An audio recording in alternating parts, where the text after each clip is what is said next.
सुजाता ने अपने बेटे नील के लिए लड़की ढूंढने के लिए सभी रिश्तेदारों दोस्तों से कह दिया था। उसे एक बहुत अच्छी लड़की की तलाश थी। वह अपने पति राघव से इसी बात की चर्चा करती कि जब दुल्हन इस घर में आएगी तो घर कितना खुशहाल हो जाएगा। चांद सा टुकड़ा लाऊंगी अपने राजकुमार के लिए। नील से भी बार बार पूछती कि लड़की तुझे कैसी चाहिए, पर नील हंसकर टाल देता था। क्या मम्मी, अभी कहाँ, मुझे बहुत कुछ करना है। उम्मीद नहीं थी कि नील फोन पर अपनी पसंद की लड़की को चुनकर उसके सामने रिश्ते का प्रस्ताव ले आएगा। सुजाता के लिए एक बहुत बड़ा धक्का था ये। शाम को 2 कप चाय के साथ सुजाता अपने पति के पास बालकनी में बैठ गई। राघव ने पूछा, क्या हुआ सुजाता, आज चीनी डालना भूल गई चाय में? अच्छा। सुजाता का ध्यान विचारों से हटकर चाय की तरफ गया। मैंने ध्यान ही नहीं दिया, अभी लाती हूँ। सुजाता चाय के लिए चीनी लेकर आई और चम्मच से कप में घुमाकर मिलाती जा रही थी। पता नहीं कैसी होगी नील की पसंद, हमसे घुलेगी मिलेगी कि नहीं। मन ही मन उधेड़बुन में लगी थी। राघव ने कहा, बड़ी चुप चुप हो, क्या बात है? नहीं, ऐसा कुछ नहीं है। आज सुबह नील का फोन आया था। उसने बताया कि माँ, आपको लड़की देखने की जरूरत नहीं है, मैंने लड़की पसंद कर ली है।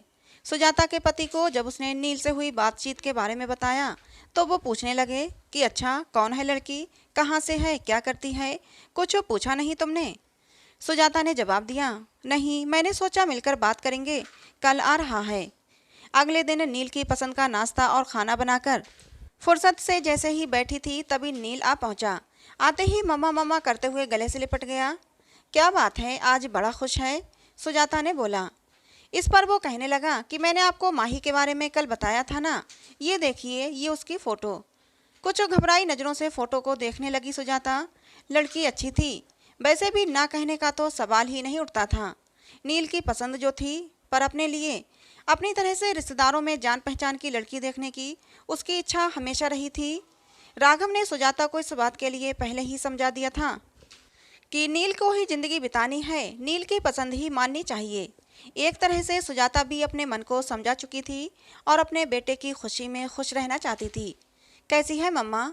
नील ने उत्सुकता से पूछा। प्यारी है, कहाँ रहती है, क्या करती है? सुजाता ने जवाब देते हुए उसे कई सवाल कर डाले। माँ, मेरी कंपनी के पास एक कंपनी है, उसमें जॉब करती है। उसके घर में उसके मम्मी पापा और एक छोटा भाई है। आपसे मिलवाना चाहता हूँ। नहीं बेटा, तुमने पसंद कर ली तो हमने भी पसंद कर ली। उसके पापा ने कहा है उसके मम्मी पापा बात कर लें, फिर इस रिश्ते को आगे बढ़ाएंगे। नील ये सुनकर बहुत खुश हुआ और माही के मम्मी पापा का नंबर तुरंत अपने मम्मी पापा को दे दिया। कुछ दिन बाद दोनों का रिश्ता पक्का कर दिया गया। माही सांवले रंग रूप की थी, हाँ, आंखें जरूर बड़ी थीं, लेकिन उसे देखकर सुजाता को लगा कि मैं तो इससे अच्छी ढूंढ कर लाती, गोरी चिट्टी। पर मन महसूस कर रह गई। सगाई धूमधाम से हुई, शादी भी हो गई, पर सुजाता को चिंता थी कि कोई मेहमान बहू के सांवले रंग पर कुछ बोल न दे। पर सुजाता ने देखा कि माही के चेहरे पर एक मुस्कान रहती थी। दुल्हन थी माही, पर फिर भी सबका ध्यान रख रही थी। आपने पानी लिया, कुछ खाया, सब रिश्तेदार तारीफ करते नहीं थक रहे थे, पर माही ज़्यादा बोलती नहीं थी। शायद उसकी आदत ही ऐसी थी, कम बोलना।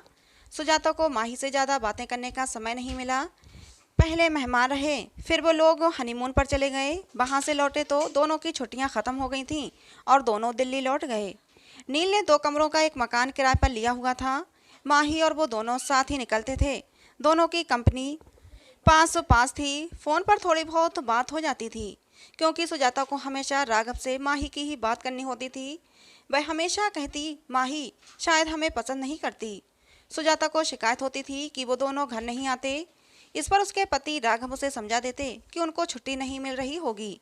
अभी शादी पर तो ली थी कितनी सारी छुट्टियाँ। पर सुजाता के मन में एक डर था, बिना जान पहचान शादी हुई है। माही के कम बोलने की आदत की वजह से सुजाता और माही शादी होने के बावजूद भी एक दूसरे को ज़्यादा करीब से नहीं जान पाए थे। एक दिन नील ने फ़ोन किया और कहा, आप और पापा कुछ दिन के लिए आ जाओ, हम दोनों को छुट्टी नहीं मिल रही है, लेकिन आप लोग यहाँ आ जाइए, साथ मिलकर रहेंगे। सुजाता ने बहुत आनाकानी करते हुए मना किया, नहीं अभी नहीं, फिर कभी। लेकिन नील मानने को तैयार ही नहीं था। अच्छा, तेरे पापा से पूछकर बताऊंगी। राघव के हाँ कहने पर सुजाता की खुशी बढ़ गई और उसने एक लिस्ट तैयार कर ली कि क्या क्या राघव के साथ वह बाजार से लाकर नील की पसंद का लेगी।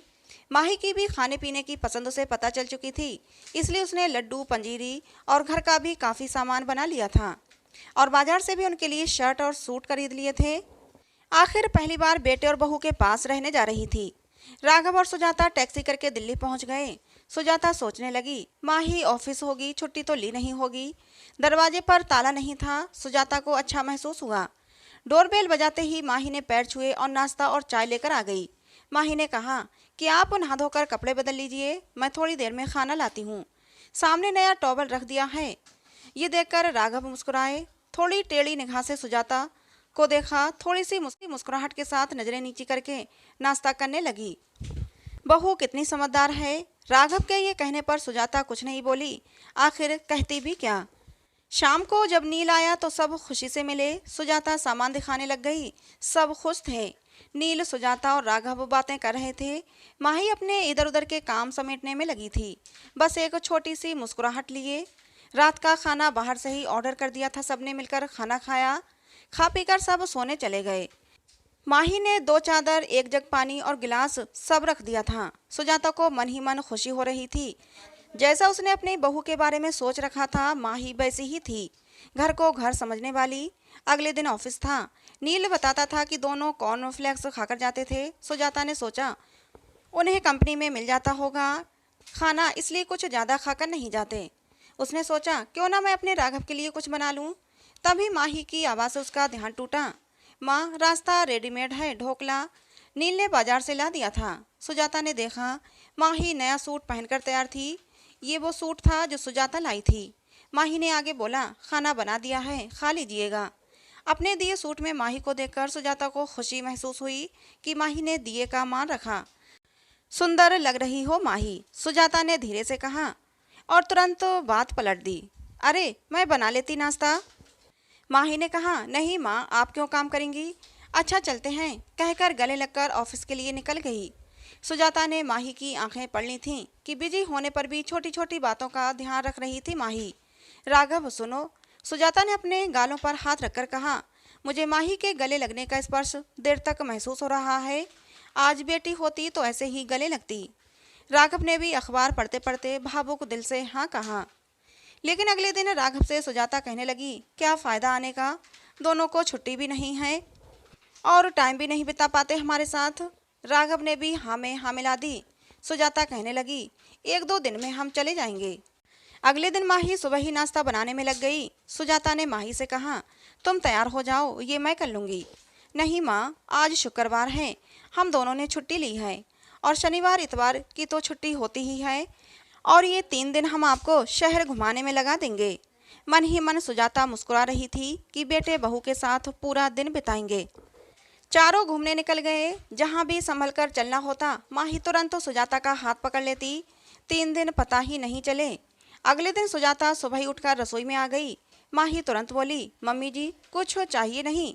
सुजाता ने कहा, मैं तो इसलिए चली आई कि दोनों मिलकर काम करेंगे, सब काम जल्दी हो जाएगा। ये सुनकर माही मुस्कुरा दी। दोनों ने मिलकर नाश्ता बनाया और माही ऑफिस के लिए तैयार हो गई। नील और माही चले गए। सुजाता राघव से माही की तारीफ किए जा रही थी और राघव मुस्कुरा रहे थे। राघव बोले, तुम वही हो जो माही के लिए इतना डरी बैठी थी। सुजाता धीरे से मुस्कुरा दी थी। शाम को नील और माही ऑफिस से आए। खाना खाते समय राघव ने कहा, नील, हम कल जाने की सोच रहे हैं। नील ने कहा, अभी तो कुछ और दिन रुक जाओ, खूब मन लग रहा है। आप अकेला तो महसूस नहीं कर रहे हैं ना। नहीं नील बेटा, तुम्हारी मम्मी साथ है ना, तो दिन आराम से कट जाता है।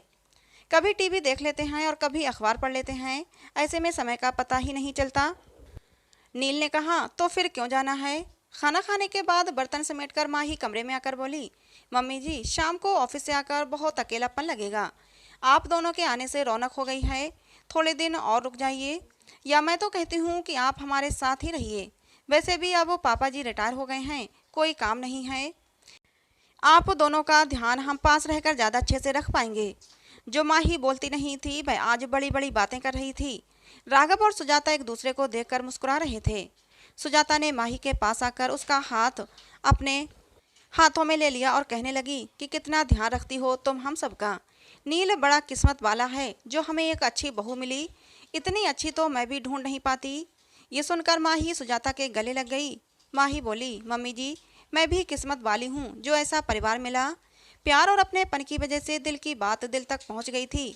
आज दोनों के रिश्तों में बदलाव आया है। समझदारी और प्यार से रिश्ते मजबूत होते हैं। तो दोस्तों, ये कहानी थी दिल की डोर दिल तक। अंशु शर्मा की लिखी ये कहानी थी। कहानी आपको कैसी लगी ज़रूर बताना। कहानी पसंद आई हो तो प्लीज़ लाइक करें, शेयर करें।